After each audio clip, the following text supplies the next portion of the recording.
are privileged as KCDF to have interactions with great persons across the globe who are working on this issue. We have been able to put together a panel of young environmentalists, like I've said, those who are working right at the community level, working right at the forest, the forest beginning, working with communities at a very, very individual level, and also with corporate partners who are putting their money where their mouth is. They're putting money towards addressing climate. And so that's our panel this morning. So as we begin, allow me to invite one of our trustees, KCDF trust member, board member, Mr. Arthur Namu, to give us his welcome remarks. Mr. Namu has had an illustrious career over the years in the banking sector. He has worked in corporate governance, he has worked in corporate finance, he's been a governance practitioner, and he has also been able to serve the Kenya government as the chairman of the State Corporations Advisory Committee at the Office of the President. He is currently serving, as I've said, as one of our trustees at the KCDF Trust, and also serving on the KCDF Investment Holding Company. We have been privileged to sit at the feet of Mr. Namu for 2 years when he served as the chair of the Kenya Community Development Foundation, and for that period of time, he led the organization to look deeply into issues of climate action. Mr. Namu has also held various directorships and senior management positions in various organizations. He has a strong passion for volunteerism, for philanthropy, and serves in a number of community initiatives. Besides the time that he invests in KCDF, he also serves at the Kenya Alliance of Resident Associations. He serves at the Consolata Youth Rehabilitation Program, as well as the Embu Council of Elders. Mark Coffey, we have an elder with us this morning. Also to note, he's a former director at the Institute of Economic Affairs, one of the leading organizations in Kenya that is looking at issues of the economy. Mr. Namu holds a Bachelor of Commerce degree from the University of Nairobi and a master's degree in public administration from Harvard University. Ladies and gentlemen, join me in welcoming Mr. Namu as he gives us his welcome remarks. Welcome to KCDF's 25th anniversary event, whose theme is Philanthropy and Climate Action. This is the 4th series. The previous series were community. The first one was the Community Voice and Shifting Power. Series 2 was Building Financial Resilience for Civil Society Organizations. And the third one was Golfing for Good.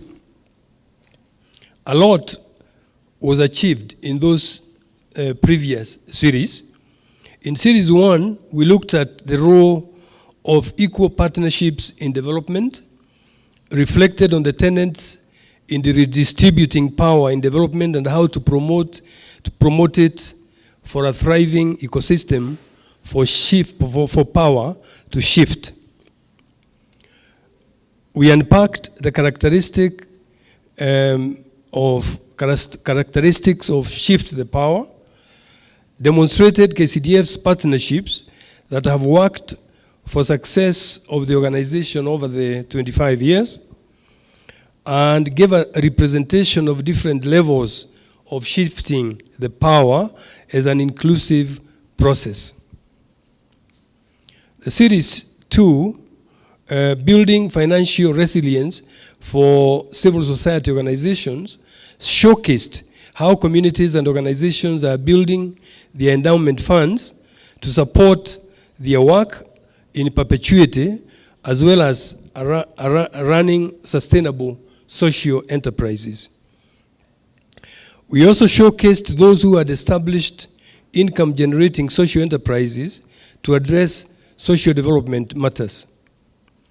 We articulated realistic challenges, diversity, governance, welfare, rights issue in attaining financial resilience. We also had peer learning on financial resilience and mechanisms available to achieve financial resilience. Series 3 was Golfing for Good. We raised some money in support of community development projects, encouraged local philanthropy by matching every shilling raised through the 50-50 model, And we continue to promote the model of self-reliance and community ownership amongst communities by building their confidence in identifying, resourcing, and prioritizing their development issues. This session, which has been described as Series 4, brings us together as development practitioners, civil society organizations, private sector, environment agencies, and also passionate individuals, among us other different stakeholders, to reflect, examine, learn, and share our different roles in addressing the climate crisis facing humanity. It is a timely response coming on the heels of COP27, and I was fortunate to sit next to one of the participants of COP27, Madam Wathuti, and we'll hear from her, and the continued need for meaningful and stronger community engagement, increased investments, accountability, and partnerships in addressing the challenge of climate change. Voices calling for environmental preservation and conservation have become louder and impactful worldwide. It is our hope during this conversation that we will all have an opportunity to interrogate and learn from each other on the role of philanthropy in tackling climate action while exploring its implications in the commission of our work. We will learn from practical and relevant examples, as you will see from our distinguished panelists who will be unveiled very shortly.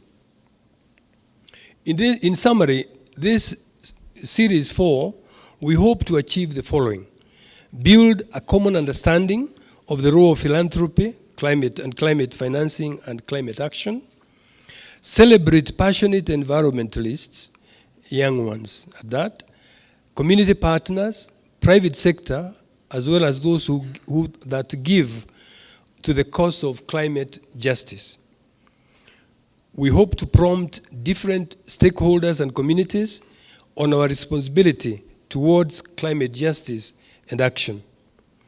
We hope to interrogate resourcing and investments for climate action. We look at new ways, hopefully, of thinking, innovative solutions, and efforts to enhance climate action. Through our work across the region, we have seen communities, and around this hall you can see a number of them, we have worked with, grow from levels of dependency to becoming more resilient and proactively responding to development challenges they face. We take this opportunity to appreciate all the partners and different stakeholders who have journeyed with us over the 25 years of our existence. We laud our founding mothers and fathers. Some of them I see, they have just joined. Successive boards of directors, trustees, management and staff, partners and communities, all who have contributed to our progress thus far. We hope this space will provoke, inspire, and create conversations among the participants who are working towards contextualizing climate action in the different spaces across the region. I leave you with the inspiring words of a great scientist and an incredibly gifted human being whom I first listened to 38 years ago while undertaking my postgraduate studies at Harvard, a scientist, Carl Sagan. This particular clip, which you will hopefully hear, he gave in 1994. And I find it and his work very inspiring, especially for the subject at hand. Karibuni nyote. Thank you. From this distant vantage point, the Earth might not seem of any particular interest. But for us, it's different. Consider again that dot. That's here. That's home. That's us. On it, everyone you love, everyone you know, everyone you ever heard of, every human being who ever was, lived out their lives. The aggregate of our joy and suffering, thousands of confident religions, ideologies, and economic doctrines, every hunter and forager, every hero and coward, every creator and destroyer of civilization, every king and peasant, every young couple in love, every mother and father, hopeful child, inventor and explorer, every teacher of morals, every corrupt politician, every superstar, every supreme leader, every saint and sinner in the history of our species lived there, on the mote of dust, suspended in a sunbeam. The earth is a very small stage in a vast cosmic arena. Think of the rivers of blood spilled by all those generals and emperors, so that in glory and triumph they could become the momentary masters of a fraction of a dot. Think of the endless cruelties visited by the inhabitants of one corner of this pixel on the scarcely distinguishable inhabitants of some other corner. How frequent their misunderstandings, how eager they are to kill one another, how fervent their hatreds. Our posturings, our imagined self-importance, the delusion that we have some privileged position in the universe, are challenged by this point of pale light. Our planet is a lonely speck in the great enveloping cosmic dark. In our obscurity, in all this vastness, there is no hint that help will come from elsewhere to save us from ourselves. The Earth is the only world known so far to harbor life. There is nowhere else, at least in the near future, to which our species could migrate. Visit? Yes. Settle? Not yet. Like it or not, for the moment, the Earth is where we make our stand. It has been said that astronomy is a humbling and character-building experience. There is perhaps no better demonstration of the folly of human conceits than this distant image of our tiny world. To me, it underscores our responsibility to deal more kindly with one another and to preserve and cherish the pale blue dot, the only home we've ever known.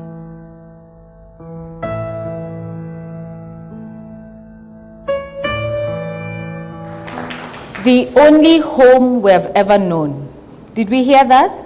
This is the only home we have. So what are we doing to take care of this home? Allow me to recognize the presence of Dr. Viju Ratansi, who's one of our trustees. And now, ladies and gentlemen, please join me in welcoming to the stage Mr. Stanley Baya, who is a community conservation manager at A-ROCHA, Kenya. He works to ensure that young people are able to engage with issues around their environment. He's a teacher by training with a strong passion for environment.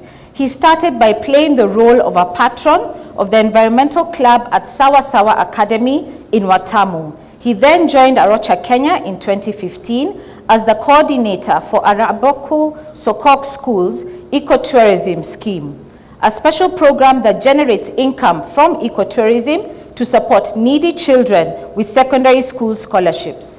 He continues to advocate for the need to preserve and conserve the environment in schools, community groups, as a community conservation manager.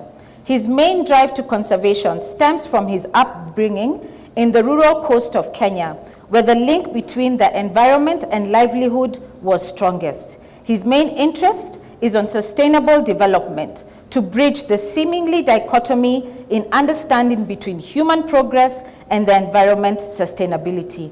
Mr. Stanley Baya, welcome to the stage. Our second panelist is Elizabeth Wanjuru Wathuti, is a Kenyan environment and climate activist and founder of the Green Generation Initiative, GGI, which nurtures young people to love nature and be environmentally conscious at a young age. And to date, she has planted 30,000 tree seedlings in Kenya.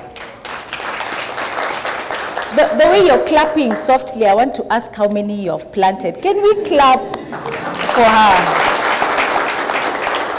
So she founded GGI in 2016, and she aims to address environmental issues through education, tree growing for impact, advocacy, and activism. She's determined to empower communities, particularly children and young people, to find solutions to the climate and ecological crisis.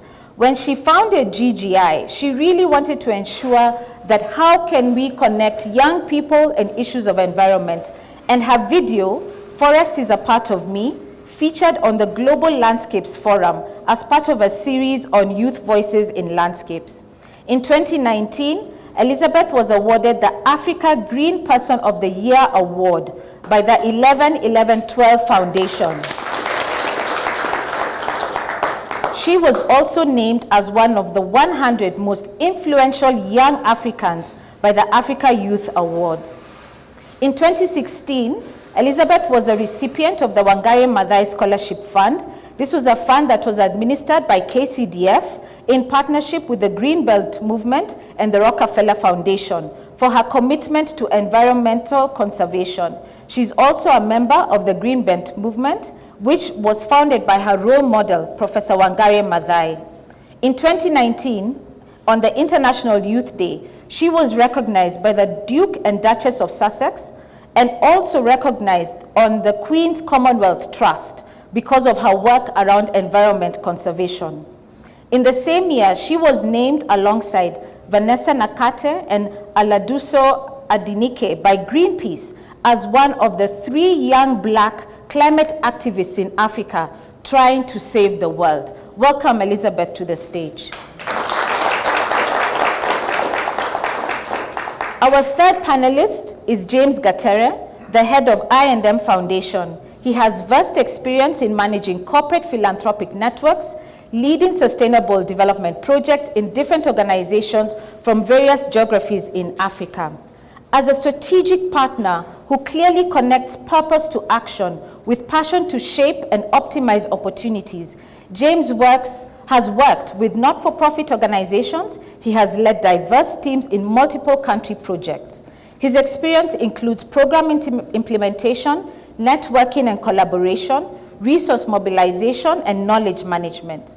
He holds a Bachelor of Science in Mathematics degree from the University of Nairobi and has various qualifications in project management, people management, and accounting, and he's a certified mediator.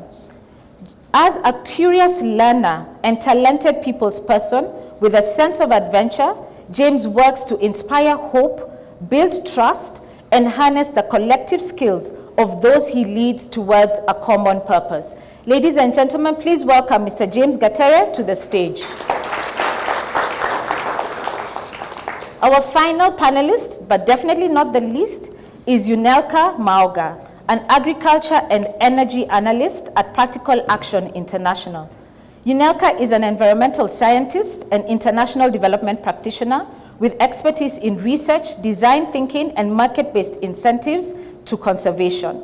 Her interest in community development led her to establish Conservation, a local non-profit organization based in southwest Kenya, where she leads the development of rural-based grassroots projects. She was also an awardee of the Wangari Maathai Scholarship Fund, administered by KCDF in partnership with the Greenbelt Movement and Rockefeller Foundation. She designed and continues to implement donor-funded projects in climate change awareness, clean energy access, food sovereignty, and women entrepreneurship. Unelker has previously worked as a researcher in marine and wildlife conservation. Her recent postgraduate research analyzed policy, power dynamics, and racial bias in wildlife conservation in East Africa.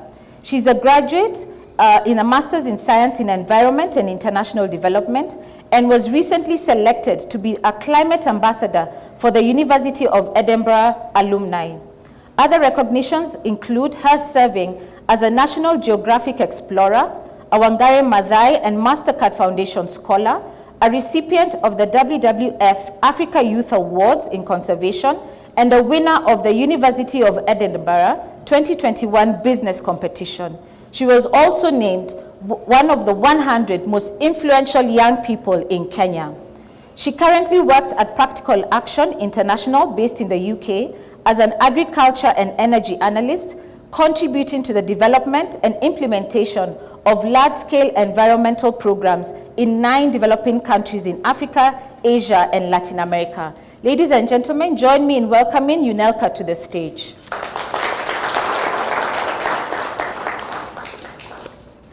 So as you can see, we've put together a very, very confident and illustrious panel. Don't you agree? And so I hope you have very hard questions for them, isn't it? Are we ready with our questions for the panel? I would invite you to prepare yourself as we go through the panel conversation to have your questions ready. We will be able to have a Q&A session whereby we'll be able to delve deeper into some of the key questions that you may have. But let me start with you, Stanley. We have heard about the great work you're doing in the coastal, in Kilifi. What has inspired you to do this work, and what are you seeking to achieve?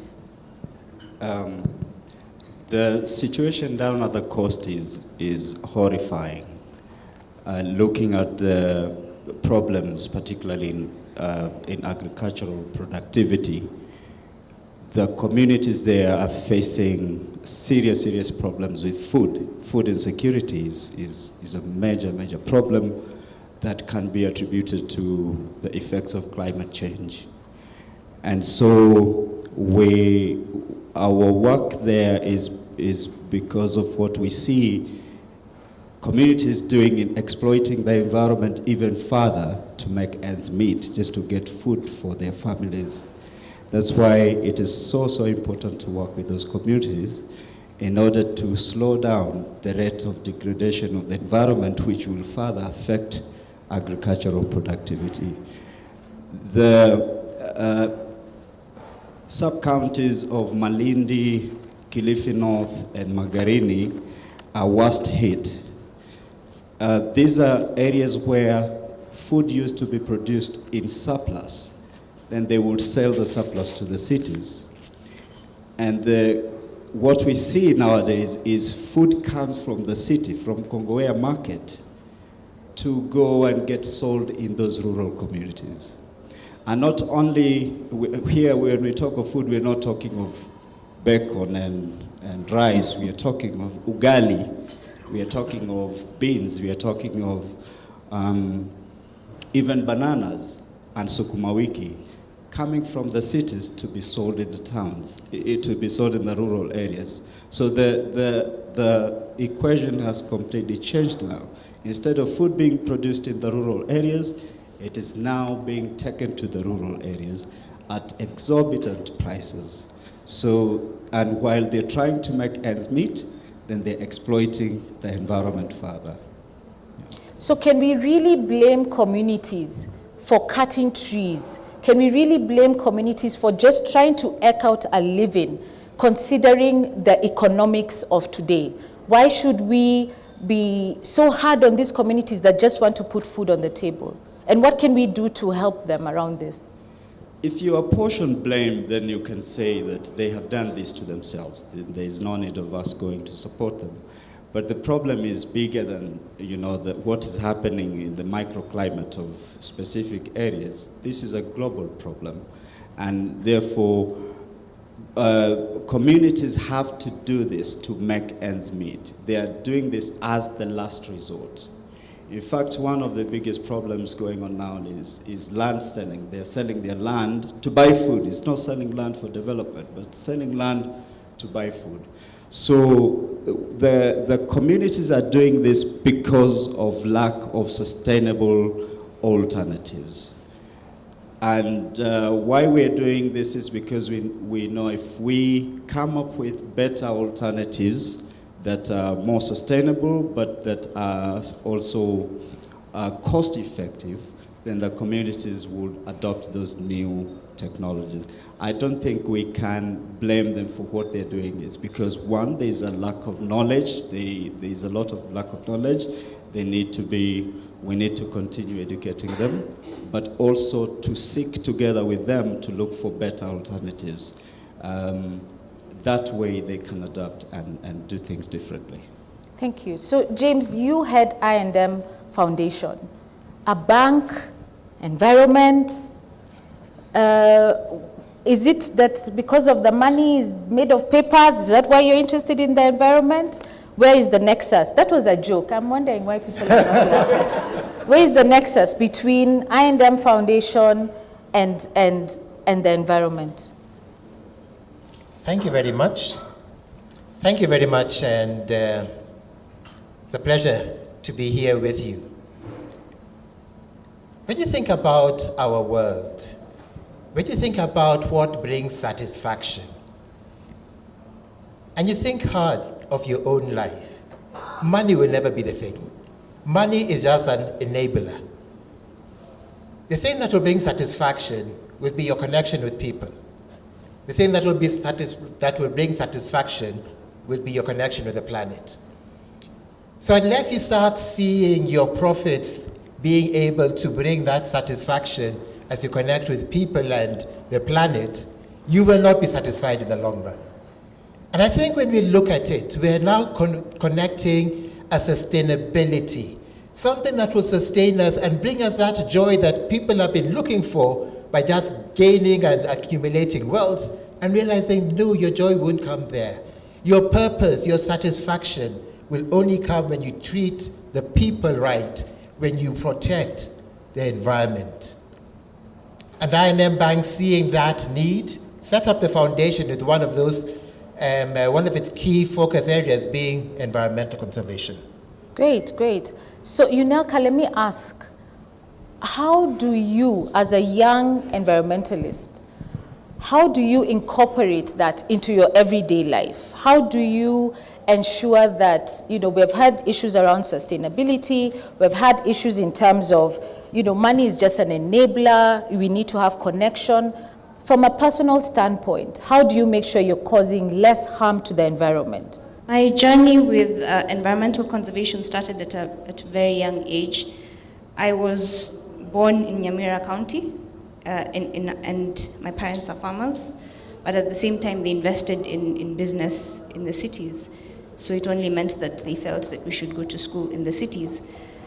I studied in Mombasa, and having my home in Nyamira County, I had the very uncomfortable experience of being driven across the country for school and back across for the holidays. So throughout my early years, my father rather drove us across the country. And what you would see very clearly is the disparity between rural communities and our cities. And ironically, our cities are sustained by agricultural products that come from rural communities. And yet you see poverty and a lack of sustainability and resilience in farming practices. So the lack of disparity inspired me to get into the field of environmental conservation. To answer your question, what I do on a daily basis is that I work as an agriculture and energy analyst, working for vulnerable farmers, trying to understand how to better improve agricultural practices, make them sustainable, make sure that renewable energy is helping agriculture be more productive, and in a longer term, understand what it means to help people and work with people so that they're able to practice more resilient farming and improve their livelihoods so that at the end of the day, everything is sustainable for them and they're making economic progress. So listening to you and the work that you're doing around agriculture, the nexus with the environment, listening to what Stanley had raised earlier, listening to what James has said in terms of what drives them, where can we connect all these pieces? Where can we meet whereby we're able to ensure that we're looking at communities, understanding the challenges that they face, understanding that because they want to eke out a livelihood, there will be some destruction to the environment. Where do we meet to undo some of these things? I think you have to start with people. Because if we, as an agriculture analyst, if I focus on the farm and forget about the farmer, then I'm not making sustainable change. So we have to understand the people, we have to understand the challenges, and we have to empower the people so that they're able to adopt sustainable practices in order to improve environmental conservation.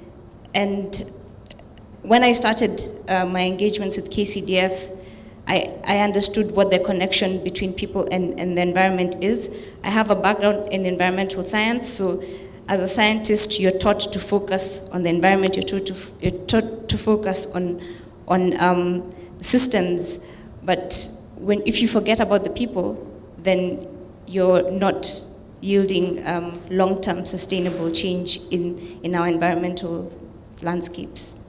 So we must focus on the people, but we recognize that there are global conversations that have been happening.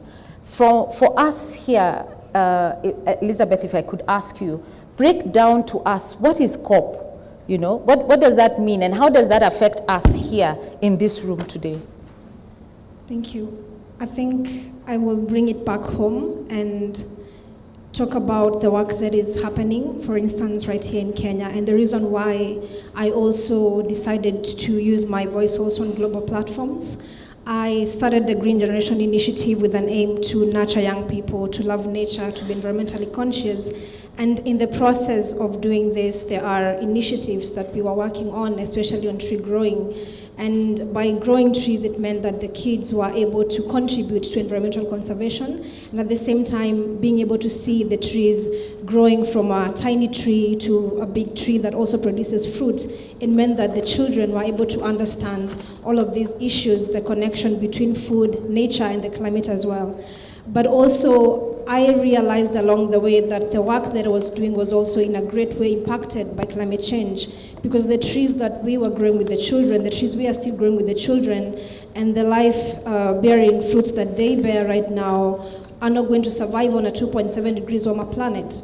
Right now, we know what is happening in the country with the drought situation, crop failures. We're actually facing the worst drought in history right now, and for the past few months, I have spent so much time with communities in Northeastern, especially those in Wajir County, just understanding and getting to understand their human lived experience, and then bringing that human lived experience in the global conversations, because many people who live in the other part of the world, especially in Western countries, do not understand the connections and rather that human lived experience that our people are facing right now. And this is a continent that has done the least to contribute to the climate crisis, because Africa contributes to less than 5% of the global greenhouse gas emissions. So ideally, this is a space of accountability. This is a space about being honest. This is a space about calling and demanding so much of leaders, especially those from the developed country that have greatly profited at our expense. So that is why this platform, such as the COP, is really important. And COP27 had really many issues that were at stake. And one of the key issues that was being pushed for was the issue of loss and damage. And I don't know, maybe some of you have heard about loss and damage. And it was actually about loss and damage finance, because communities on the front line for a long time have been abandoned to their fate. Because when these disasters hit, it's normally the poor and the most vulnerable that suffer the most, and these are the same people that don't have the capacity or the resources to be able to deal with these impacts. In fact, for communities like those in Wajir, when I visited them, most of them told me that the only thing that is left for them to lose is hope, because 80% of their livelihoods come from their livestock. But right now, if you visit Wajir, if you visit Northeastern, you will see carcasses of, the goats, livestock all around their community, but that's 80% of their livelihood. So what happens to them if we have another failed consecutive rainy season after the fifth one right now already? So it means that these communities, even though they are trying to build their own resilience, because like for those in Wajir, I remember I met some of the families that were trying to prepare their land, because they've said, because their livestock have all died, then let's try farming. But again, it's still difficult because you will need the rains to be able to do farming. So these communities are left to the end of, they're sort of abandoned to their own fate. And that's why these forums are really important. And at COP27, this was one of the main issues, trying to ask that the people that have polluted, the people that have contributed to this crisis, that actually pay up for that loss and damage. And that's why that issue was really, really important and being pushed for by nations, especially across Africa. And the COP was dubbed an African COP. But in a bigger perspective, the feeling was that people did not understand what it meant to be an African COP, because it couldn't just have been called an African COP because it was happening in Africa. It was supposed to be an African COP because the voices, the present needs, the priorities of the African continent would be centered in the outcome. And that was one of the issues. Of course, there was one of the successes that the push for loss and damage fund was actually one of the wins for the COP. But again, like people are describing it, it's just that we have an empty basket that now needs to be filled. So it's just a fund, but no finances for it for frontline communities. But it was a good step because it shows how important it is to build movements. It's been an issue that has been being raised for over 30 years now by small island states. And for the first time ever in the COP, it gets actually into the system, which is only as successful because the civil society organizations and youth movement made it possible. But it tells us that, you know, there's been so many years of inaction, and it's time to actually focus a lot on solutions, to focus on people that are like already working on the ground to deliver these solutions, because we are not actually reinventing any new wheel right now. Great, thanks for that perspective. And we'll come back to the COP conversation, because there was a feeling that the rhetoric is getting more and more. As you rightly put it, there's a basket now, but the basket is empty. But coming to you, James, even as right now, there isn't clear direction in terms of who will put money into the basket, as Wathuti has said, around climate financing for loss and damage. But there's already work that private sector is doing. Could you let us know a bit more about this? What is private sector already doing around the environment? Thank you very much. Yes, you have a pot. You now need to put things into the pot. And too often we look for it to come from out there. As much as, yes, we support all that happened at COP, and thank you, Elizabeth. But then we need to also look about filling that pot from in here. And that's what the private sector needs to look at. And how does it do that? It needs to feel, what is that impact to us as the private sector, us here, and how does that support our sustainability? And as they get that right, they start doing, they start acting. What will their action be? It will depend on the different sectors that they're in. But yes, there's a whole part about tree growing, not just planting, but tree growing and seeing how can you contribute by supporting the growing of trees. How do you move it away from ticking a box somewhere to say, I planted 10,000 trees, 100,000 trees, 50,000 trees? It sounds nice, but unless you're growing those trees and actually understanding it making an impact in the environment, those numbers won't touch people beyond that one day that we celebrate and clap. And how do you grow those trees? Yes, there's the actual planting and taking care and maintaining those trees, but it's also learning which are the trees that would do best. So you bring in the whole area of environmental scientists and the research they're doing, which is the best trees in which areas, which are the most drought-resistant trees. And so you're learning, and that's a whole adaptation to the climate change, not just going with what you did in the past, but you're adapting and trying to see, what am I doing to hand over to the next generation a better environment that was handed over to us? And then there's the whole thing about clean energy. How do you reduce and how do you move from fossil energy to clean energy? That also takes funds, takes finances, and you need to be able to put in those into that pot, those finances, to even carry out that transition to a cleaner energy, because all that would be the things that would change the impact here.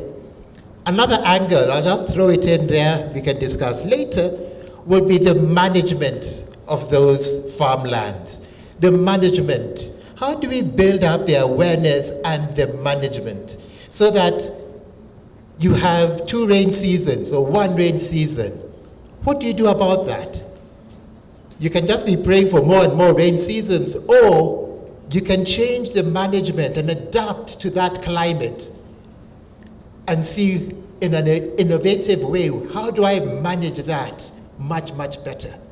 If you go to Samburu land, instead of just thinking planting trees, they'll be thinking planting grass for our animals. If you think about, I liked what Elizabeth said about Kajiado and people planting and moving from their livestock to planting crops, but those crops also bring a wildlife, it invites a wildlife, and soon you have a conflict with the wildlife because they come to eat your crops. And we have seen that happen in Narok. And so you need to look at it from different angles to make it a sustainable angle. And that is where I see the private sector coming in, supporting the different projects, supporting the different initiatives, because they are feeling the environment must be sustainable for they to be sustainable as a private sector. Thank you. Thank you. And Stanley, I want to come to you, but I want to bring in the audience, because I think you've gotten a flavor in terms of what's happening at the community level. You've got a flavor of what's happening at the global level, and in terms of what you can do on an individual level. But as you get ready, I'm sure there's one or two questions. If I can see the hands up, yes.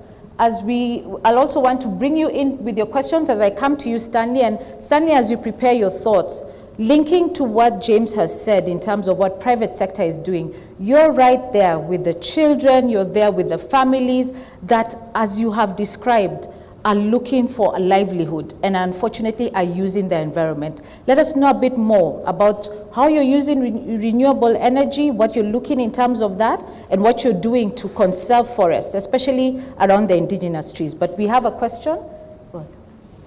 Yeah, thank you. I have one for James, not a question as such, but it's just to support what he has just said. That I think we human beings, we have gotten to a level where we have to adjust very quickly, to adjust with this climate, because it's not going to change anytime soon. And I have always wondered, you know, like people up north with their cattle, what stops them?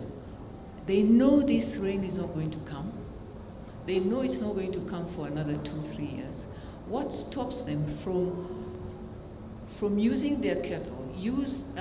They slaughter their cattle in good time, and then they turn it into, they call it biltong, the dry meat, biltong with flavors and everything in preparation for that, and then they sell that. And believe me, that is an export material that you can sell anywhere in the world. So you keep wondering, why do they wait until this late when they can do a lot with their cows, a lot? Well, in good time, turn it into biltong. That is what James was talking about, adjust.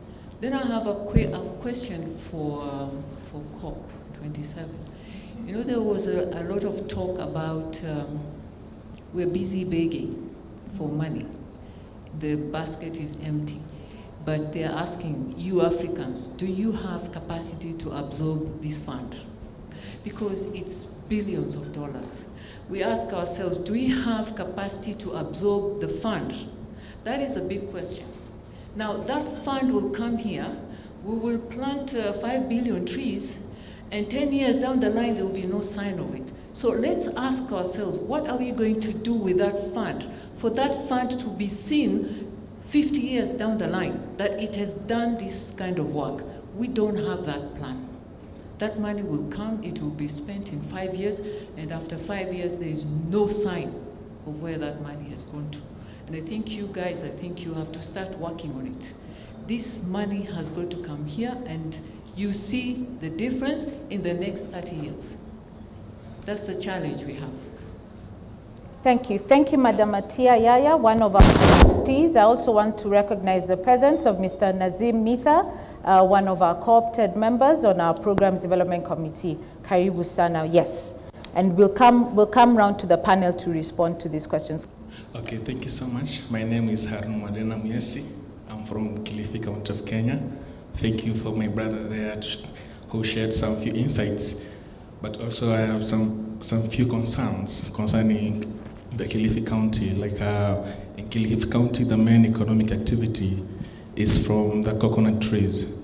And recently, something I have observed at a grassroots level, most of the coconut trees are really drying up, especially the area of Kaloleni, Rabai, Ganze.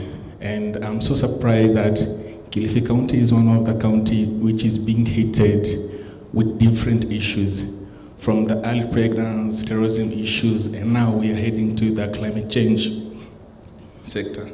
So my main concern is concerning access of knowledge, because majority of young people, they're not aware of these impacts. Majority of women are doing amazing work, but they're not aware concerning the climate change.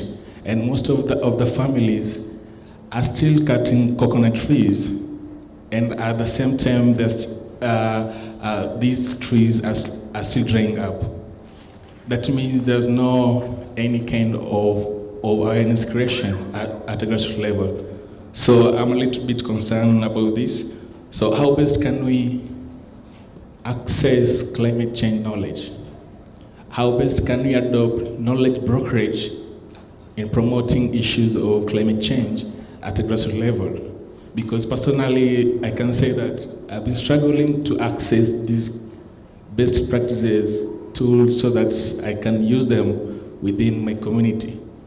Another point is that for my side, I've been working for 5 good years without external funds.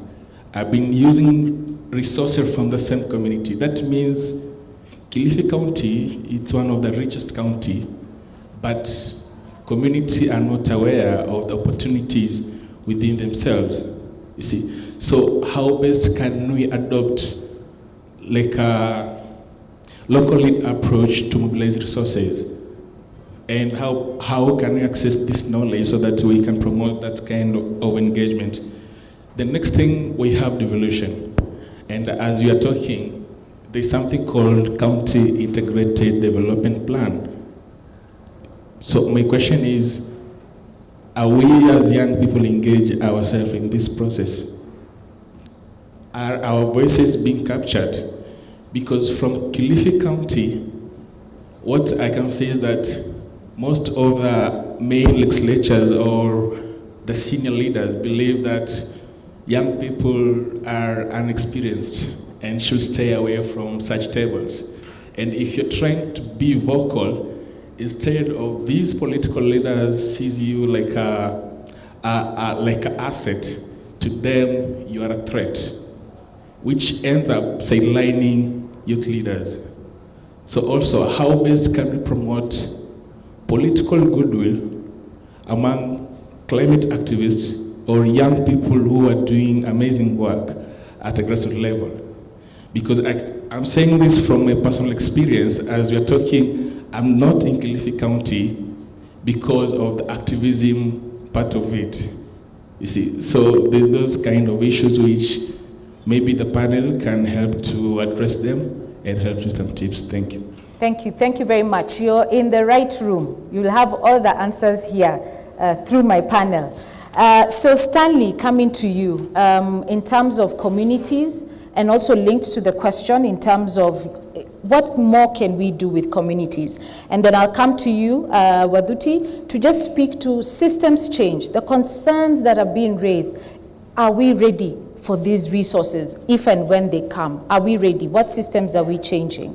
Unelker, the issue of young people, you're doing a fantastic job. What are we doing wrong in not involving young people? What more can we do? Yeah, let's start with you, Stanley. Yeah, yes, I think the worst of the tragedies actually is the skewed understanding of the connection between climate change and what is actually happening. And what you're saying, my brother, is very, very correct. There's the older generation have the experience. They know what it was, what it used to be, and they love it. That was better than what it is now.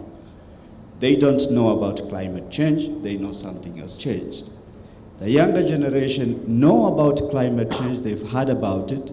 They don't have the experience of the good times that our parents had.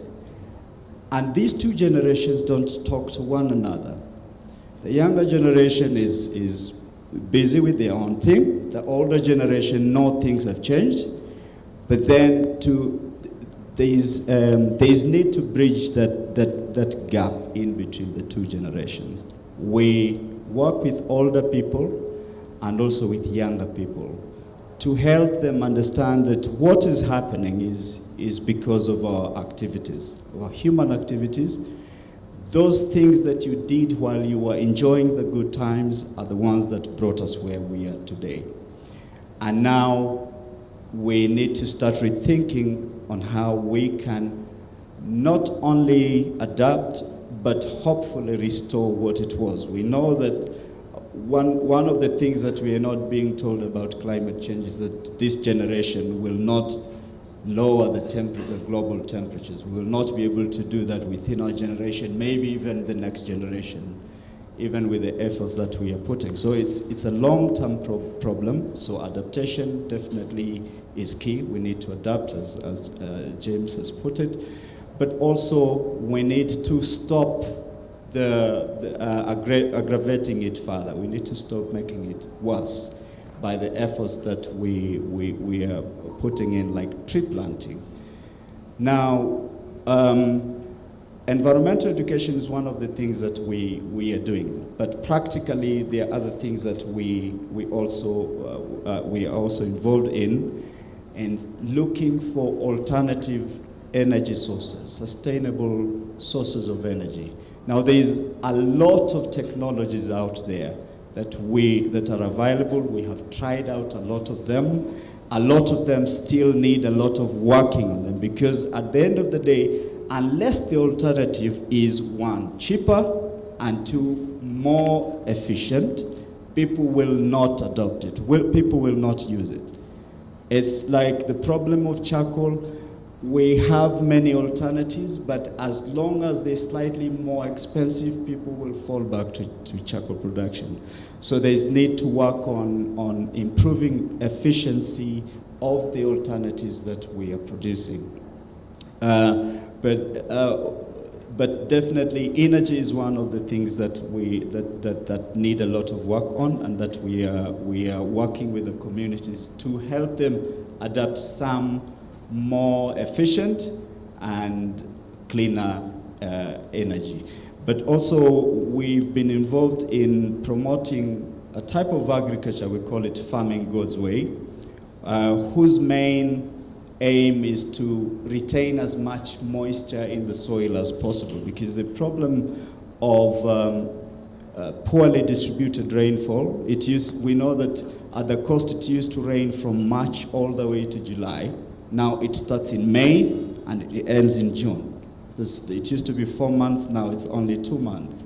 So we are introducing another form of agriculture, we call it farming God's way, which will help communities retain moisture in the soil for longer. Even if it doesn't rain sooner, then still their crop can somewhat survive. Because we have exhausted all the seed varieties that we were told take a very short time, 2 months, 3 months, and still it doesn't work. So we've got to look for other ways of how to retain moisture in the soil. We have also involved communities in ecotourism so that they can protect the environment, but also generate some income for themselves. Still, we see that all these solutions that we are seeking and we are promoting are mostly anthropocentric. They are all about the human being. But if you can recall that scientist and what he said, until we start thinking beyond human beings, start thinking other things, other animals, until we start thinking of the planet itself, we will not find enough solutions to help us survive as a species without the rest. And that's one of the things that we are trying to connect with the communities that we work with, We are seeking to do restoration instead of tree planting and even beyond tree growing. How can we get it back to as close as to what it was before? Can we get back the animals? Can we get back the bugs and the worms and everything back into the soil? Until we start looking at climate as a resource that we need to maintain, then we will not survive very long as a species, even with the efforts that we are putting together. Thank you, thank you. That's a powerful call to action. We must think beyond the human, think about the planet. So, Elizabeth, the challenge around systems and our ability, as has been asked, our ability as Africa to absorb the resources. What systems changing is going on or thinking around that to make us ready for the climate financing? I must say the spaces such as COP27 and the COPs, 27 means we have had 27 other COPs before. And the way in which the scale and the speed that we know is needed to take action has still not been taken. So simply put, the leaders have been negotiating about how to save the future since before I was born. As much as these spaces are important, and our voices are important in these spaces because we are helping advance some of these issues. Like I just gave a good example on loss and damage that has been being talked about for 30 years. And it's only after 30 years that it's finally being recognized and even being acknowledged that we actually need to support loss and damage for frontline communities. It was even difficult to have it in the agenda of the COP because there are nations that don't understand why it's even a need. So these spaces are really important, but also the conversations that we see happening in the COP spaces can be really, really slow. And this means that the real action that we need, the real solutions are not going to come from those COPs. They're not going to come from the 2 weeks when the leaders meet and negotiate, because there's also a pattern where the leaders will come to these spaces, they make pledges, but then return back at home and do something different. And this is not honesty, and that is why our voice is also really important to hold the leaders to account. Because when they make these pledges, when they make these commitments, this is about the future. This is about the present, actually, and the future of generations to come. So we cannot afford to risk not doing enough right now, and we know what is at stake. And also a good example of the COP space, this is not just a space where the leaders come. The leaders are there, we have investors, we have organizations, civil society, we have so many people. And in fact, this COP had the biggest delegation of fossil fuel lobbyists than there was last year. And it's a COP space. So this tells us that there is so much that is at stake, there is so much that is at risk. But also it tells us that this is a crisis that is going to be solved through collective action. This is not work that should be left to a specific group of people, like the environmental organizations or environmentalists. This is about collective action, to understand that every sector of the economy, every institution, every government has got a role to play, and that's investors, businesses, governments, everyone has got a role to play. And one of the things that the COP actually did not achieve was the raising of ambitions, that there was actually no concrete resolution on reducing emissions. So simply put, even if we had all the money that we needed today, if we still don't take the needed real action to stop climate change, then it's even going to be more costly, and it's actually going to be more catastrophic. And who suffers? It's the poor and the most vulnerable that still continue to bear the devastating impacts. So change has to come from within, right here at home. And I just want to link that response, especially on the finances. We're going to use our voices to push for these issues on international platforms, and the finances are going to come. And you asked a really good question. How do we make sure that these finances trickle down to the people that they are supposed to benefit from, like the frontline communities? This has been a challenge even before. We know that these finances still are not reaching the people that are supposed to benefit from them. The finances are not reaching the frontline communities. And even when they reach, the process is not really an easy process for these communities. So this is not what is supposed to happen. So we also have to have that role that we play to also in a way like follow the money, hold the leaders to account. How do we make sure that these finances reaches to these communities? And I think also greatly making sure that solutions come from within this country. And I just want to give a good example with what you mentioned about Kilifi. Right now, Kenya, for instance, signed last year at COP27 as one of the countries, one of the 105 countries that will halt and end deforestation by 2030. That does not mean that we have to wait until 2030 to stop.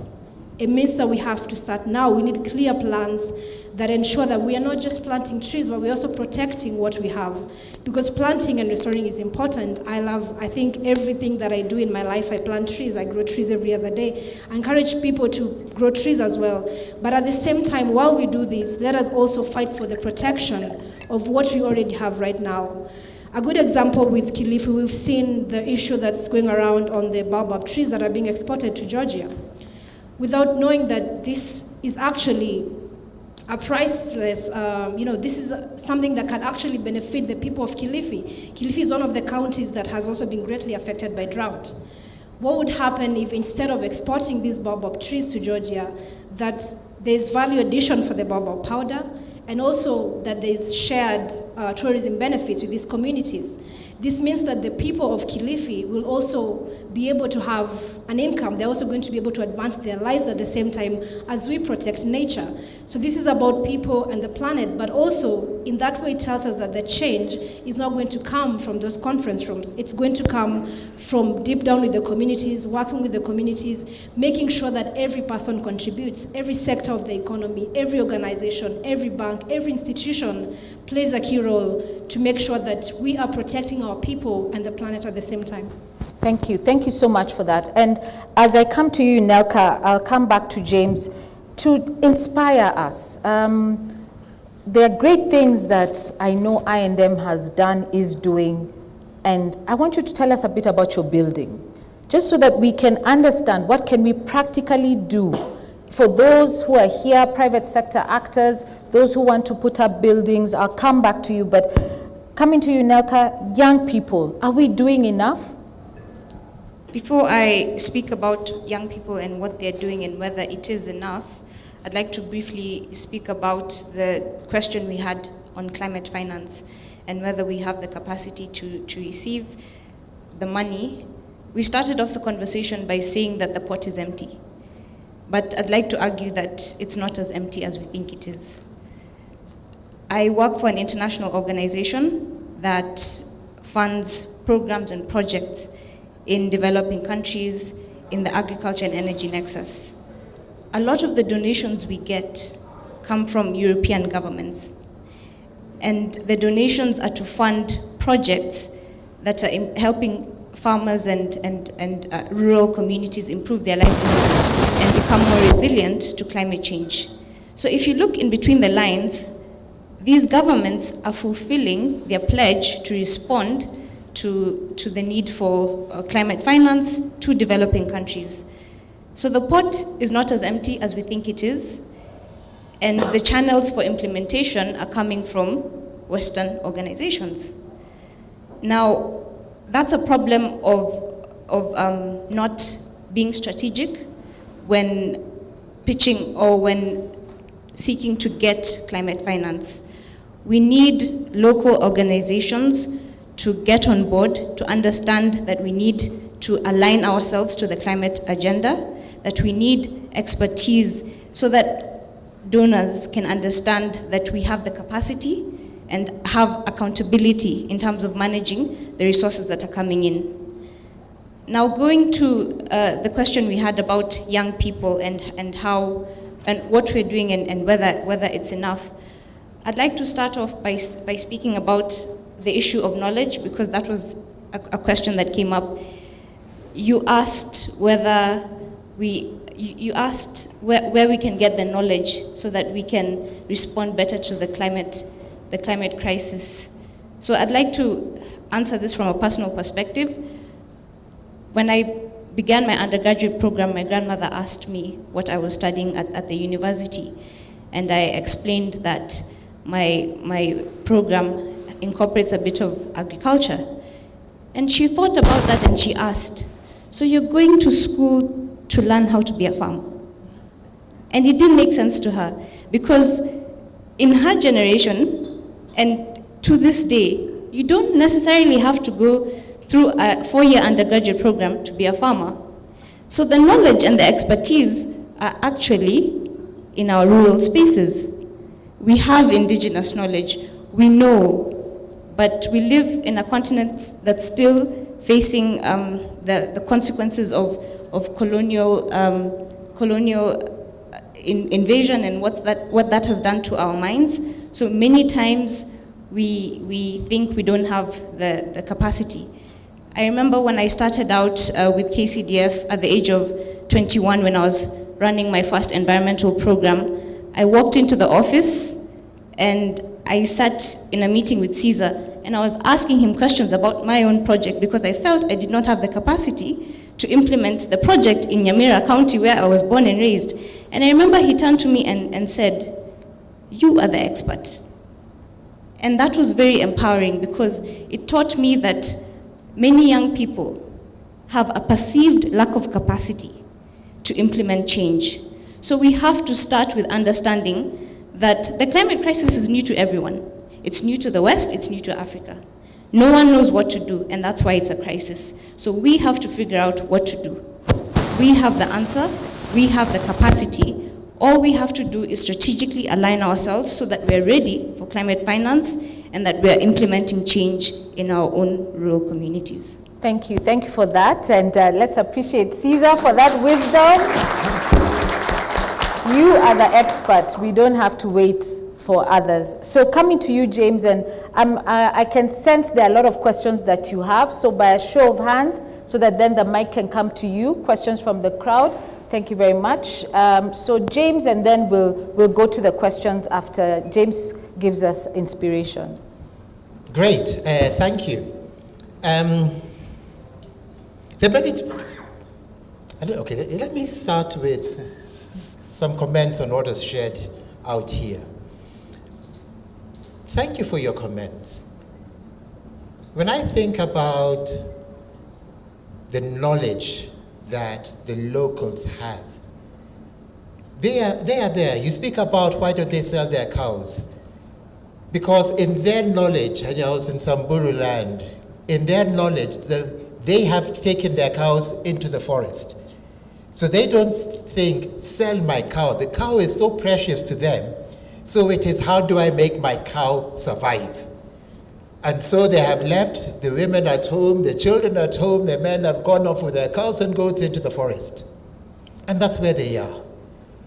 When you talk about their culture, you start realizing that to be a man, to use those words, you have to be able to raid your neighbor and steal their cows. It proves you a man. And so that way you have the cattle rustling going on. It's not just about gaining wealth, but it's proving a point of me, I am a man. Unless you change that culture, all our talk about cattle rustling and sending in the armed forces and all that will not resolve the issue. It will just make them coming up with more cunning ways to prove they are a man. It's a culture change. Unless you bring in a culture change that you can actually sell off your cows and then you can purchase them later. Unless you bring that culture change, you will not resolve it because they take their cows to the forest, and that's how it is. It comes down to us, and let me just challenge everybody here. We are in a culture of stocking up land. So you buy land all over the place, you need to buy a plot somewhere, etc. What are you doing with that? Oh, I'm keeping it. I know now we use the word land banking and everything. So you have plots everywhere. What culture is that? Is it a culture of scarcity? You feel that there's a scarcity mentality that you need to change? Is it a culture that you don't believe your children, that God can bless them and they themselves can take care of themselves, so you're stocking it all up to give it to them? Is there something that we too need to change in our own culture, in the way we just handle land? So as we're pointing to other people doing a culture change, there's also a challenge of a culture change in us. And it's that. How then will I change that culture? It's by awareness. It's by understanding the alternatives. It's by moving away from a value system towards the value system is land. So you always come, I must find a plot somewhere. When somebody says, oh, you can invest in this good philanthropic activity, the first thing you calculate is how many plots it is that you're giving up to do. Unless we change that culture in us, we won't support. So it's a challenge to us, and just bringing about how hard it is to change culture. It's that same culture change that you're trying to get to the different people to change in the way they're thinking about their cows, they're thinking about their animals, and there's a better way to do it. So the awareness creation is something that needs to come through. And it needs to come through a younger generation. As Stanley put it, they do not have the benefit of seeing what was there in the old. And that is not lack of benefit. It gives them a very rich position because they can now create something new and not to be tied to what was there in the old. So you're looking through innovative ways of how do I communicate this to the other young people? How do I communicate this to a generation to change and come up with a new culture of how we can manage our lands, how we can manage our different areas for a sustainable future. And that will be the change that comes through. And when you start changing it like that, you will start to realize there will be oppositions. There will be people who will be against it because it does cost. We talk about green loans. Green loans are great, but I can tell you they are currently not as profitable as what I just call commercial loans, good old loans. And so are you going to give up some of the profits that you're going to make just to be green? I&M Bank, for example, picked up going green from a different angle and has put up buildings. Its office here, which is now its head office in Kenya, is one of the greenest buildings we have in Africa. Also, the office that I&M has set up in Rwanda is another very green building all over, fully solar paneled. And so our power comes from our solar panels. The kind of windows that we have, not just big and letting in the light, but the architecture of those windows to control the heat, to control even the way your light is coming into the building. All brings up that. It has its own borehole, so we have its own water system. And when you see that, you're doing actions that will already make your building green. We banned single-use plastic bottles all over I&M. And so that is saying we don't need to have these plastics that cannot be recycled and they're just a big headache to deal with. We started speaking about how do we manage paper. And you only print it if you have to. And by that, in our management of paper, we monitored it and we had realized we cut down our costs by more than 30% of our paper costs, just by seeing how do you manage that. The whole part about adapting to the climate, Elizabeth also brought out the whole part about not making it worse. There's a whole part about taking care of what we currently have. There's a whole part of reducing emissions. And the reducing emissions will start from what we can do as corporates, what we can do as private sector, but it also starts with us. How many times do we ever sit down and think, should I, as an individual, use a plastic bottle? Or we just go and those are the bottles we buy in the shops and the supermarket and we just use. How many times do we sit down and think, should I split up my waste at home? And some I can recycle. Or we just all put it out there, it's somebody else's problem. How often is it that we see so many people just throwing things out as they drive down the streets? That is somebody else's headache, and that is causing a lot of problems to our water systems. How often do we think, do I really need all these lights on? Or it becomes an automatic thing of just having lights on at all the time. Because you don't realize that energy contributes about 70% of our issue about climate change and everything. There's a whole part about what you can do. So as a bank, we have taken steps. As a foundation, we have also taken steps to see how do we restore that. And then there's the whole part about the communication. We can talk about climate change, big words, but you need to break it down to the community. The community person needs to feel how what I am doing is helping me get food on the table, it's helping me get clothing, it's helping me get shelter, it's helping me get a cleaner air to breathe, it's helping me catch fish so that you're in Mombasa and you're trying to show them this thing will bring you better and more healthy fish that you can actually catch your fish and your crabs and you can be able to eat them.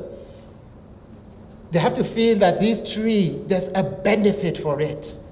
And if you can show them there's a personal benefit, and let me just add on, throw in a bit of fun, so it's not hardcore. You make planting trees fun.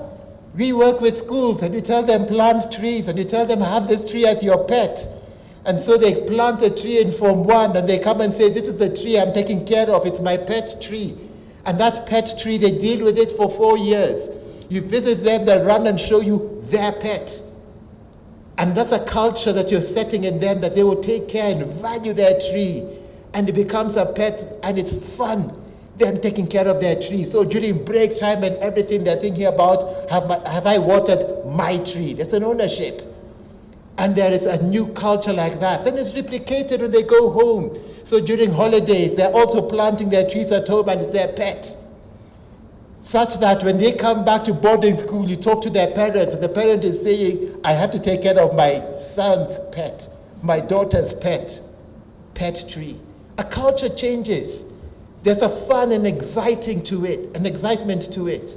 So it's not just a matter of let us plant trees, but unless you build that into our culture, that we get excited, we enjoy doing it, we will not win this battle.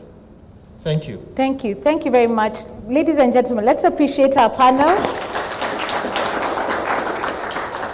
Now, please feel free to tweet about the event. On your desks, you will see hashtag philanthropy, philanthropy in action, philanthropy in climate action. Please feel free to tweet.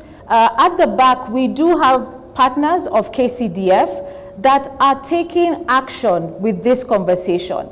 There are those who have been able to look at issues of indigenous knowledge that the panel has so eloquently spoke about, and being able to translate the products that they have at the community level to be able to be more nutritious, be able to feed families more. So I invite you to please, at the end of the session, don't rush off for lunch, but please visit the stands behind us. We have Youth Action for Rural Development, who have moringa products. They have hibiscus, lemongrass products made here right in Kenya.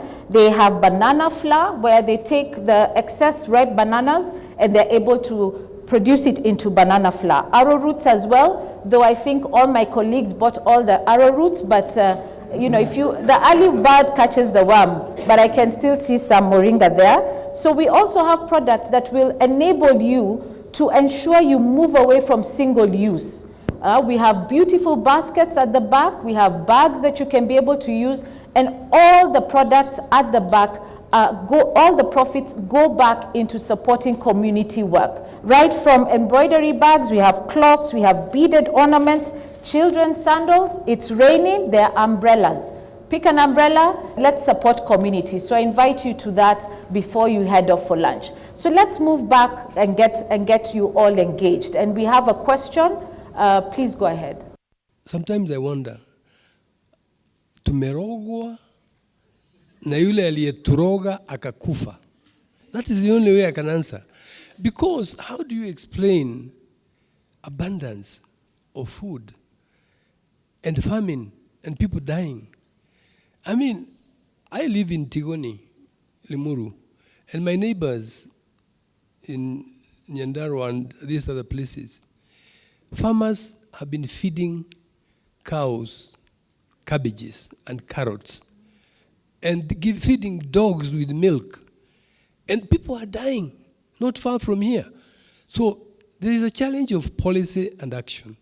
And this is not something new because this has happened over the years since independence. My generation has to blame and others. I think related to that is, I want to re-emphasize the point that James spoke about. Let us look at the man in the mirror. Was it Jackson who sang that? And let us preach, practice what we don't. Let us practice what we preach, or what they don't do. Are we together? Youth don't complain. And I have a story for you. My late father, bless his soul, was a Mau activist. But he was in the gangs that were deployed. There was the issue of how do you fight Muzungu with all the arms he had? This question of we don't have. And the tactic they used was to say, okay, who has the monopoly of violence? It's the police. So they went, stole guns from armories. They would find ways of enticing policemen on patrol, take their guns, then use those guns to raid European stores, to steal supplies, and then give Mau. I'm not saying you do that, but I'm just saying, if you look around, if you have a structured organization, structure your activism, structure your ideas, there is a lot that you can do. There is a lot that the youth can do. We need to go to lobby our politicians, from starting with the MCA. I mean, there are so many things that are going wrong, but we are watching. Let us not watch. Let us organize ourselves, the youth who have the energy, organize, and lobby. If it means going to the streets, it is better you do that, because it's important that the message gets across. You cannot have our politicians telling us, we give you another reason to die. We give you GMO so that you have another way to die. You know? You are importing maize at a time when farmers are just ready to, to harvest. There are so many things going wrong, but I blame also ourselves. So we must take action, but a structured action. Culture change. The other day, I had a friend of mine during the drought go to Marsabit, and they wanted to buy 2,500 animals from Amze, who had these animals in Marsabit area. The Mze said, over my dead body. Over my dead body. And I thought, what's wrong with these people? And imagine they were going to buy these animals at 10,000 shillings each. And he said, no. Drought comes, 2,300 animals die. He's left with 200 animals. And he said, yeah, this is fine. These ones will grow. Culture, absolutely.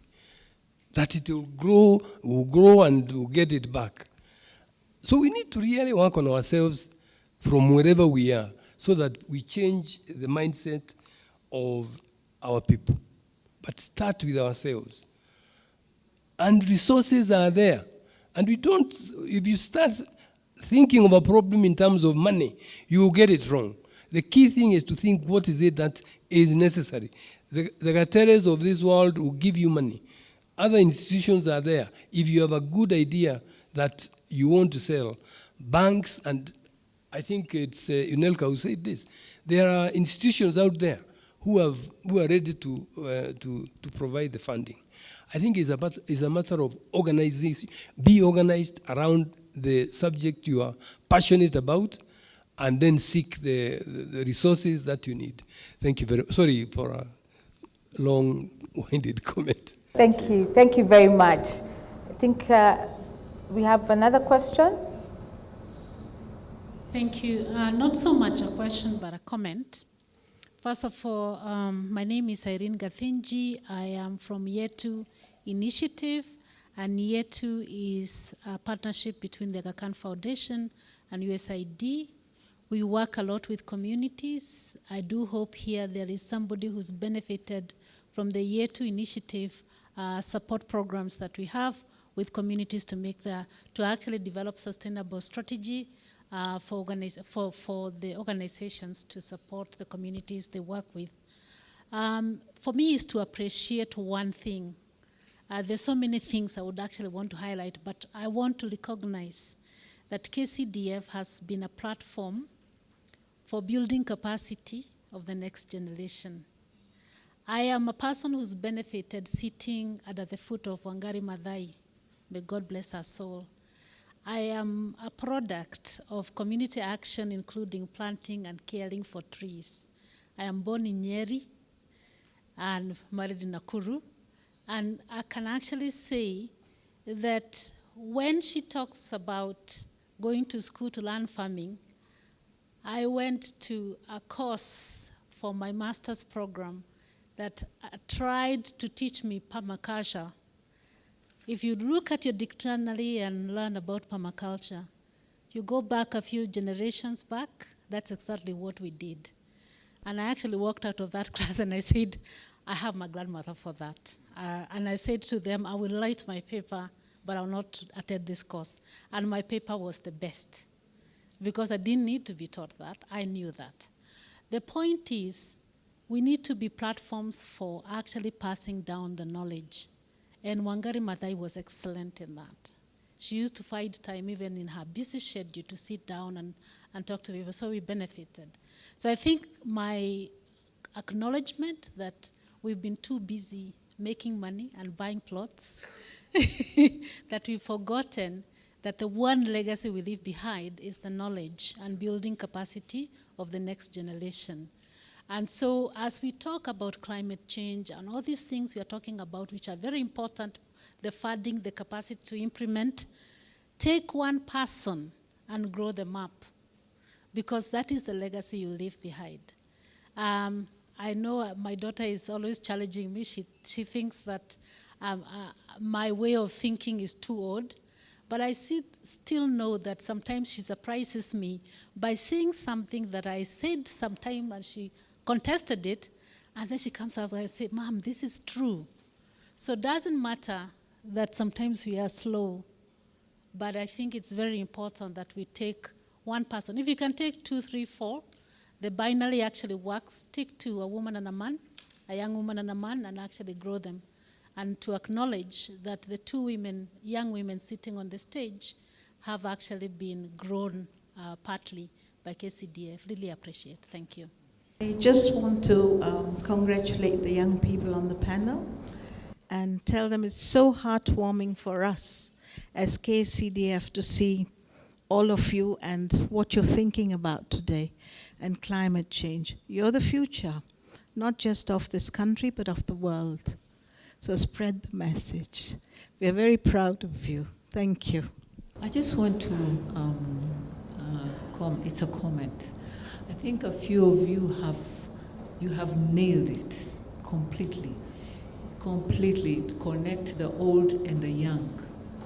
Completely, because we have the old with all that knowledge. Like you said, your grandmother was wondering, you're going to university to learn agriculture? Seriously? You know, that's how it is. I just want to say, I grew up also with my grandmother. Our house was very small. But within that house, and the small space that there was, I saw trees. She planted trees. And the whole house was covered in green. I saw water harvesting from my grandmother. We never used our tap. We used rainwater. There was water harvesting at every point in our house with buckets full. You know? So that is the connection between the old and the, so for me, when I see people and they say they don't have capacity. My grandmother was very poor, but she managed to plant trees in the house, and our house was the coolest in the area. And everybody now started to plant trees because of that.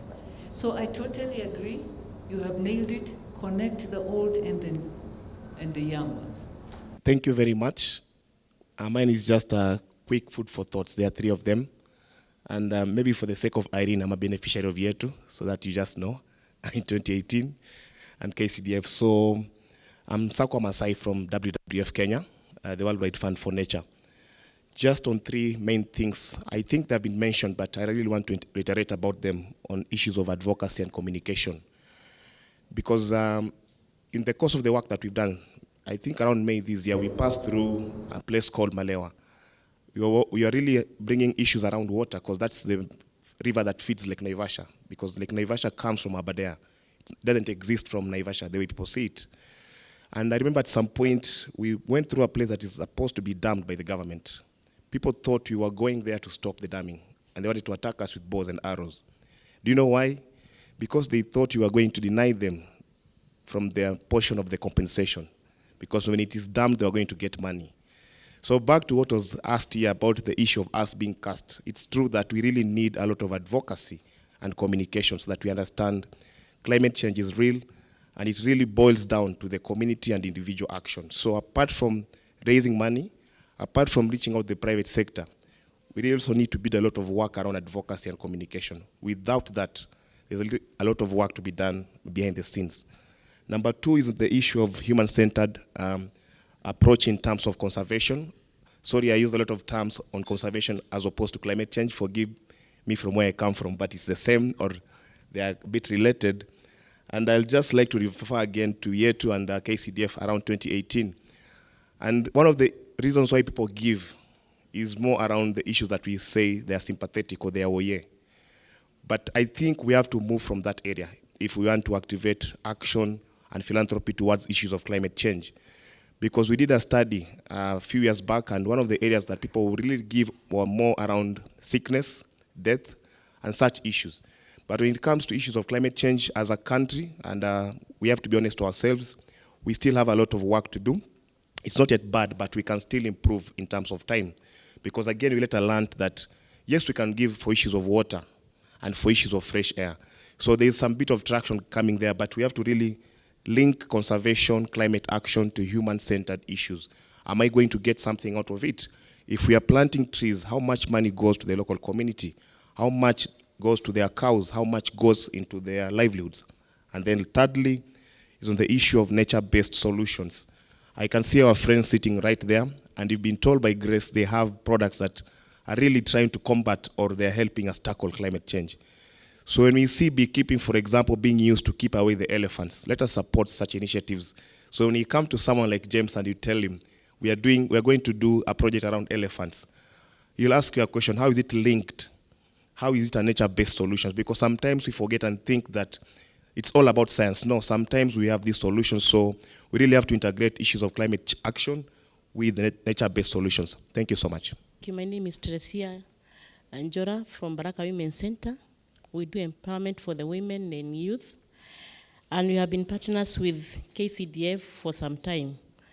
Thank you so much for that discussion. It was very healthy. And what I have come to realize is that you have the solution of this country. But the challenge is, how is this solution going to get the government of the day?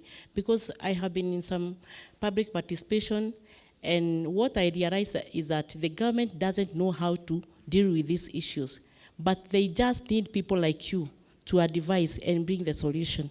So for me, it is for the KCDF to see how they can try to work with the government of the day. Because when we try to connect these people and the solution of this country to the government, I know that we are going to fight this problem of climate change. Thank you so much. Thank you. Thank you very much, ladies and gentlemen. As we wind up the conversation for this afternoon, we want to ensure that we are not just having another talk show. This wasn't just a reflection on COP27 or what private sector is doing. Kindly, please appreciate the panelists.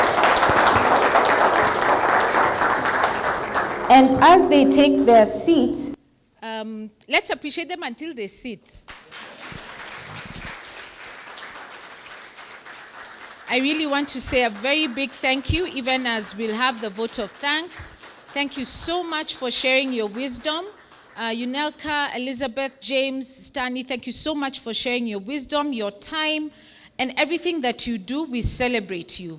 And we look forward to seeing different ways that we can partner with you, continuing to take this work forward.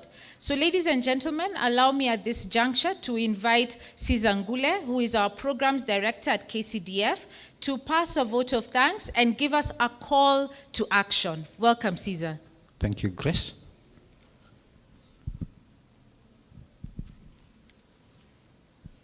So coming at the very tail end, allow me to greet you. How are you? Mkopoa.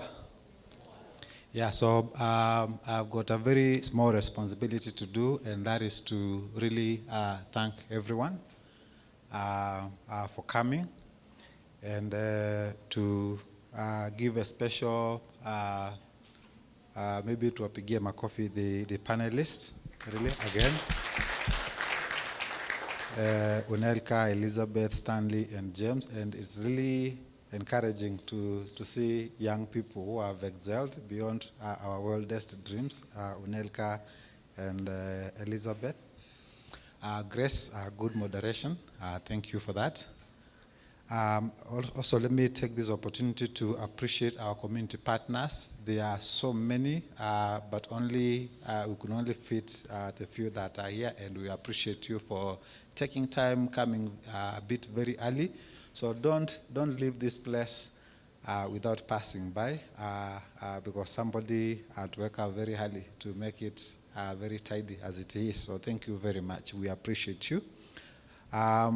Service providers, we are seeing a lot of cameras around, and we are going to make sure that it is available on social media and other platforms for those who would want to watch. It would be sad if all this discussion ended with the few of us who are here. And so we know there's a bigger audience out there, and we don't want to be selfish. So we are going to ensure that it is available. So photographers from Creative Lab Africa, Pose Communications for videography, Deco, Kazawa Limited, the hotel, Serena, thank you very much for making this available for us. Branding, Opamex, and Royal Impact. KCDF staff who worked, you see the car, but the engine is doing a lot of work. So really thank you so much, all KCDF staff. A special mention for Natasha and Deborah. We know that when we slept, sometimes you guys were spending sleepless nights. So thank you for that. KCDF board and trustees, those who encouraged us at planning stage, gave us a lot of strategic advice as we plan for the various series. We thank you, and for those who made it today, asanteni sana. Our funders, some of them, majority of them could not, of course, participate. There are those that we have active partnership like I&M Foundation. We acknowledge you and we thank you. So as we wrap up, the ushers and those who are supporting us, I think we are going to make some seed balls available, and that is our call for action today. Our call for action is to really just plant trees, and so not just the seed balls, but also through your other avenues instead of buying the plots. We can plant trees, and so you are going to get protective seedlings in protective capsules, but they have been made in an environmentally friendly way. So don't worry. Charcoal dust from when they sell charcoal and there's all that waste, so that is what they retrieve to make the capsules. And they are carefree certified, different species of trees. At the back, you will read the English name and the botanical name, so like the African olive and others. I refuse to use the botanical names because they are very difficult to pronounce. And then also at the very as you wrap up and as you take advantage and take selfies and photos, and our photographers are also going to take advantage of that so that we have group photos as we exit and to just make sure that we make this event as memorable as possible. So with those few remarks, again, thank you everyone for coming as individuals, as organizations, as supporters of KCDF, as supporters of the cause. In whatever capacity you felt that you came, we thank you, we appreciate you, we honor you. Asanteni sana. Let us pray. Jesus, we come before you to worship you, to praise you, and to give you adoration. We thank you for this opportunity that you have given us, that we can have this discussion before you. We thank you, Lord, for this world that you created. You created the earth, and you gave it over to us, man, to take care and to tender it. And as you've made man and woman in charge of this world, you ask them to tender it and to take care of it. Lord, may we tender your world. May we hand over to our next generation a better world that was handed to us. May we not be the people who will be accused of destroying your world. But Lord, may you change a culture in us, and may you change a thinking in us to take care of that which you have given us. Thank you, Lord, my God, for all the people that you have here. And as we have gone through our discussion here, you have triggered all kinds of thoughts, all kinds of ideas. Lord, may we be creative. May we be innovative. May we put into action those things that you have triggered into our minds. May it not be just something that you have heard, but it will be something that we would do. May we believe, God, that you did create us for a purpose, and that we can live out that purpose. And as we share the knowledge that we have with others, as we build up their awareness, Lord, go before us. Prepare that ground, prepare their minds, give us the correct language, the correct words, the correct expressions, to be able to share your knowledge about your creation with others. Lord, I commit everybody here into your hand, that you'll continue to lead and guide them, that you'll continue to make use of that knowledge that you've given them, Lord, that they will serve their purpose, the purpose that you created each and every one here for. As we go for lunch, Lord, we remember the many who do not have food, Lord. And we pray that you would provide food, provide us with rain, provide us with the knowledge of how to make best use of that rain and to actually gain food. We remember those ones, Lord, who are unwell and sick, even in our midst. Take care of them. May the food that we eat be a blessing even to us. For we pray in Jesus' name. Amen. Thank you.